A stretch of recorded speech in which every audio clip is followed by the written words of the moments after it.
Hello नमस्कार दोस्तों, आप सभी का स्वागत है इस चैनल पे। मैं आर के रजनी कौशल चैनल से। आज है झंडा समारोह, तो सब तैयारियां हो रही हैं स्टूडियो पे, जय फिल्म्स स्टूडियो पे। तो सब कोई देखिए बैठा है, सब कोई बैठा है और मैं वीरेंद्र जी से मिलाता हूँ।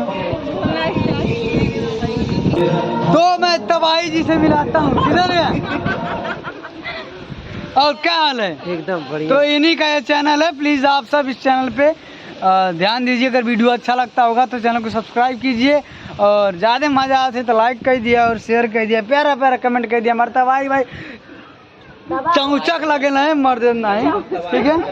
और क्या कहीं, सब माता रानी की कृपा है, आप सबके प्यार दुलार है। एक कन्हैया भाई है हमारे। हेलो नमस्कार, जय हिंद जय भारत। और आज का दिन बहुत ही खास, बहुत ही आज है 15 अगस्त। आप लोग झंडा फहराइए और देश को आगे बढ़ाइए, ठीक है। आप क्या कहेंगे? 15 अगस्त हार्दिक शुभकामनाएं सभी दर्शकों को। तो चलिए ठीक है, बने रहिए वीडियो में और अभी आगे दिखाते हैं।